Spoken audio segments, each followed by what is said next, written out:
S, JDS ಅಂತಿಮವಾಗಿ ಲೋಕಸಭಾ ಚುನಾವಣೆಯನ್ನು ಯಾವ ಥರ ಎದುರಿಸಬೇಕು ಅದಕ್ಕೆ ಬೇಕಾದಂಥ ತಯಾರಿಯನ್ನು ಮಾಡ್ಕೊಳ್ಳಿಕ್ಕೆ ಹೊರಟಿದೆ.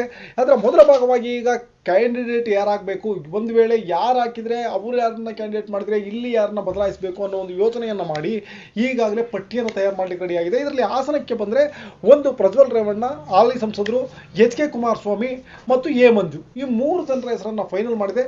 ಈ 3 ಜನರಲ್ಲಿ ಯಾರಿಗೆ ಕೊಟ್ಟರೆ ಗೆಲ್ಲಬಹುದು ಅನ್ನೋ ಒಂದು ವಿಚಾರವನ್ನು ಚರ್ಚೆ ಮಾಡ್ತಾ ಇದೆ. ಹಾಗೆ ತುಮಕೂರು ಭಾಗಕ್ಕೆ ಬಂದರೆ ತುಮಕೂರಲ್ಲಿ ಕುಮಾರಸ್ವಾಮಿ ಮತ್ತು ಮುದ್ದನ್ಮೇಗೌಡರು ಇವರಿಬ್ಬರಲ್ಲಿ ಯಾರಾದರೂ ಒಬ್ಬರು ನಿಲ್ಲಬೇಕು ಅನ್ನೋ ಯೋಚನೆಯನ್ನು ಮಾಡ್ತಿದ್ದಾರೆ. ಒಟ್ಟಾರೆ BJP ಮತ್ತು JDS ಸೇರಿ ಒಂದು ಹೊಂದಾಣಿಕೆ ರಾಜಕಾರಣವನ್ನು ಸರಿಯಾಗಿ ಮಾಡಿದ್ದಾದಲ್ಲಿ ಒಂದು ಮಿನಿಮಮ್ ನಾವು ಒಂದು 3-4 ಗೆಲ್ಲಬಹುದು ಅನ್ನೋದ್ರ ಜೊತೆಗೆ ಎಲ್ಲಕ್ಕಿಂತ ಮುಖ್ಯವಾಗಿ ಮಂಡ್ಯದಲ್ಲಿ ಪುಟ್ಟರಾಜು ಅಥವಾ ನಿಖಿಲ್ ಕುಮಾರಸ್ವಾಮಿ ಇಲ್ಲಿ ಇನ್ನೊಂದು ಅಚ್ಚರಿ ವಿಚಾರ ಅಂದರೆ ಮಂಡ್ಯದಲ್ಲಿ ಸುರೇಶ್ ಗೌಡ್ರ ಹೆಸರು ಕೂಡ ಕೇಳಿ ಬರ್ತಾ ಇದೆ. ಸುರೇಶ್ ಗೌಡ್ರಿಗೂ ಕೂಡ B.Pharm ಕೂಡ ಸಿಗ್ತಕ್ಕಂಥ ಸಾಧ್ಯತೆ ಇದೆ.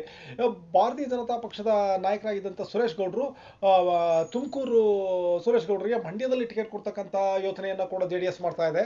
ಜೊತೆಗೆ ಇಲ್ಲಿ ನೋಡಿ, ಅಖಂಡ ಶ್ರೀನಿವಾಸ ಮೂರ್ತಿ ಮತ್ತು ಮಲ್ಲೇಶ್ ಬಾಬು ಇವರುಗಳು ಕೂಡ ಅಖಂಡ ಶ್ರೀನಿವಾಸ ಮೂರ್ತಿ ಅವರು ಕಾಂಗ್ರೆಸ್ನಲ್ಲಿದ್ದರು.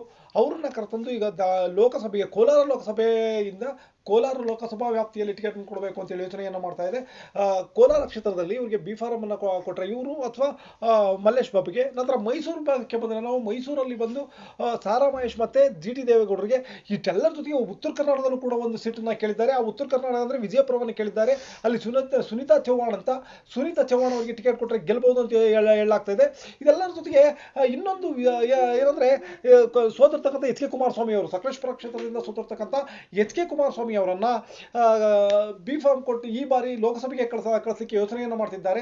ಯಾಕಂದರೆ ದಲಿತ ಸಮುದಾಯಕ್ಕೆ ಸೇರಿದ HK ಕುಮಾರಸ್ವಾಮಿ ಅವರಿಗೆ B.Pharm ಅನ್ನು ಕೊಟ್ಟಾದರೆ ದಲಿತ ಮತಗಳು ಸಂಪೂರ್ಣವಾಗಿ ಸಂದರ್ಭ ಬಂದರೆ ಅದ್ರ ಜೊತೆ ಒಕ್ಕಲಿಗ ಮತಗಳು ಕ್ರೋಢೀಕರಣವಾಗಿ ಸುಲಭವಾಗಿ ನಾವು ಗೆಲ್ಲಬಹುದು ಅನ್ನೋ ಯೋಚನೆಯನ್ನು ದೇವೇಗೌಡರು ಮಾಡಿದಂತಿದೆ ವೀಕ್ಷಕರೇ. ಇನ್ನು ಅಖಂಡ ಶ್ರೀನಿವಾಸ ಮೂರ್ತಿ ಅವರು ಈ ಮೊದಲು ಕಾಂಗ್ರೆಸ್ಸಲ್ಲಿದ್ದಂಥ ಅಖಂಡ ಶ್ರೀನಿವಾಸ ಮೂರ್ತಿ ಅವರಿಗೆ ಈ ಬಾರಿ ಕೋಲಾರ ಲೋಕಸಭೆಗೆ ಟಿಕೆಟ್ ಅನ್ನು ಕೊಟ್ಟರೆ ಗೆಲ್ಲಿಸಬಹುದು ಅನ್ನೋ ಯೋಚನೆಯನ್ನು ಕೂಡ ಮಾಡ್ತಿದ್ದಾರೆ ವೀಕ್ಷಕರೇ.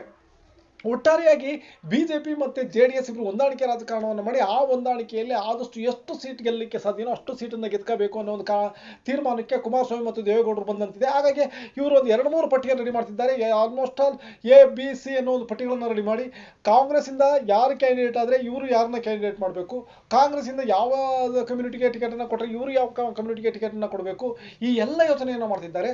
ಅದೆಲ್ಲದರ ಜೊತೆಗೆ ಮಂಡ್ಯದಲ್ಲಿ ಈಗಾಗಲೇ ಸುಮಲತಾ ಅವರು ಕಾಂಗ್ರೆಸ್ ಕಡೆ ಹೋಗಿ ಕಾಂಗ್ರೆಸ್ ಪಟ್ಟಿಯಲ್ಲಿ ಅವರ ಹೆಸರಿದೆ. ಹಾಗಾಗಿ ಸುಮಲತಾ ಅವರನ್ನ ಸೋಲಿಸಲಿಕ್ಕೆ ಜೊತೆಗೆ ಏನಂದ್ರೆ ಬೇರೆ ಕ್ಷೇತ್ರದಾಗಲ್ಲ, ಮಂಡ್ಯದಲ್ಲಿ ಕಳೆದ ಈ ಬಾರಿ ಸುಮಲತನ್ನ ಸೋಲಿಸಿಯೇ ತೀರಬೇಕು ಅನ್ನೋ ಒಂದು ತೀರ್ಮಾನಕ್ಕೆ ಬಂದಿರತಕ್ಕಂಥ ಕುಮಾರಸ್ವಾಮಿ ಅವರು ಭಾರತೀಯ ಜನತಾ ಪಕ್ಷದ ಜೊತೆ ಹೊಂದಾಣಿಕೆಯನ್ನು ಮಾಡಿಕೊಂಡು ಸುಮಲತೆಗೆ ಟಿಕೆಟ್ ಸಿದ್ಧಾಗಿ ಮಾಡಿದ್ದಾರೆ. ಹಾಗಾಗಿ ಸುಮಲತಾ ಅವರು ಕಾಂಗ್ರೆಸ್ ಕಡೆ ಮುಖವನ್ನು ಮಾಡಿದ್ದಾರೆ. ಕಾಂಗ್ರೆಸ್ಸಿಂದ ಬಹುತೇಕ ಸುಮಲತಾ ಅವರಿಗೆ ಟಿಕೆಟ್ ಫಿಕ್ಸ್ ಆಗಿದೆ. ಸುಮಲತಾ ಅವರು ಅಲ್ಲಿ ಕ್ಯಾಂಡಿಡೇಟ್ ಆದರೆ JDS ಇಂದ ಯಾರನ್ನ ಕ್ಯಾಂಡಿಡೇಟ್ ಮಾಡಬೇಕು, ಯಾರನ್ನ ಕ್ಯಾಂಡಿಡೇಟ್ ಮಾಡಿದರೆ ಸುಮಲತಾ ಅವ್ರನ್ನ ಸೋಲಿಸಬಹುದು ಅನ್ನೋ ಒಂದು ತೀರ್ಮಾನಕ್ಕೆ ಬಂದಂತಿದೆ. ಎಲ್ಲವೂ ಸಹ ಅಂದುಕೊಂಡಂತೆ ಆದರೆ ನಾವು ಮುಂದೆ ಒಂದು 3-4 ಲೋಕಸಭಾ ಸ್ಥಾನಗಳನ್ನು ಈ ಸರಿ ಗೆಲ್ಲೇಬೇಕು ಅಂತ ಕುಮಾರಸ್ವಾಮಿ ಅವರು ತೀರ್ಮಾನ ಮಾಡಿದಂತಿದೆ ವೀಕ್ಷಕರೇ.